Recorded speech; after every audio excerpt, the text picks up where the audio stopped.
Proper shoulder function is mediated by proper scapular function. What's up? 筋肉翻訳です。さあ今日は上半身が育たない人がチェックすべきこと3選見ていきましょう。上半身を鍛えるためには絶対的に使われる肩。今回は筋肉からではなく肩の動きから上半身のトレーニングを見ていきます。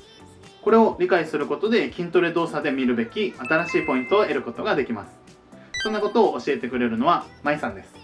上半身では肩だけでなく肩甲骨も全ての種目で影響してくるのでチェックしていきましょう。どうぞ。How do we properly rehab the unstable shoulder? Too often I still see people doing external rotation exercise to strengthen the rotator cuff, to improve shoulder stability, strengthen the shoulder. But what mediates proper shoulder function is scapular function. Scapular function mediates the demand on the rotator cuff, not vice versa. So yes, the shoulder tends to have a lot of stability instability issues. It is a very mobile joint structurally, so think about a golf ball sitting on a tee. So at any given range of motion, at most 25% of the humeral head is in contact with the glenoid of the scapula. So there's going to be often some instability issues related to dislocations, subluxation, damage to ligaments. But if you've seen my Degrees of Freedom capsule, instability can also result from rigidity, lack of mobility, hypomobility. So you've got to target what the problem is first. And generally, as I said, proper shoulder function is mediated by proper scapular function. So we need to focus on the scapula first. So here are 3 things I want you to remember when you're rehabbing the shoulder and trying to make it a more stable joint.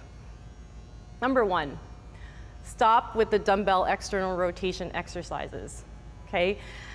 If you don't have proper scapular function, exercising the rotator cuff, if the scapula is not properly positioned, will actually just irritate the rotator cuff, because if the scapula is not properly positioned, the head of the humerus has more translation. Think about it. Most people who have an irritated rotator cuff, it's because they have rounded shoulders. It's because the scapula is not properly positioned. So you're not going to do any good strengthening the rotator cuff without first repositioning the scapula. 2, you don't need any arm elevation. So if I'm trying to work on scapular movement, I don't actually need to elevate the arm. So if my scapular function is not ideal, I should be staying away from those ranges of motion in elevation. I should stay typically below 90 degrees. And number 3, check the T-spine. The T-spine tends to get stiff, tends to become rigid, tends to be limited in extension, and that prevents the scapula from being properly positioned. So always remember, you're thinking scapula first. Scapular function mediates proper shoulder function. さあ、いかがでしたでしょうか。肩の位置を正しくするためには肩甲骨の位置が大事。肩甲骨の位置を正しくすることが重要とのことでした。途中で巻き肩だから肩甲骨のポジションが崩れてしまうとありましたね。巻き肩の人はとても多いです。まずは巻き肩を改善するためのストレッチ、こんなようなものを実践してみてください。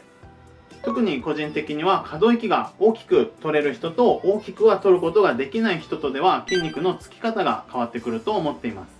可動域を大きく取れる人の方が筋肉の際から際へと発達してくれている印象です。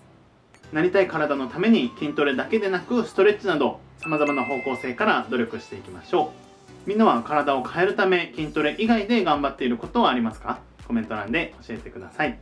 僕はもともと体が硬いのでストレッチや筋肉をリリースすることで可動域ができるだけ大きくなるように行っています。最後まで見ていただいてありがとうございます。感想や動画のリクエスト、チャンネル登録お待ちしてます。ではまた。I won't look back when you're around.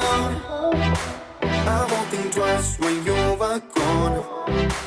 Don't hesitate to call me back. 'Cause you're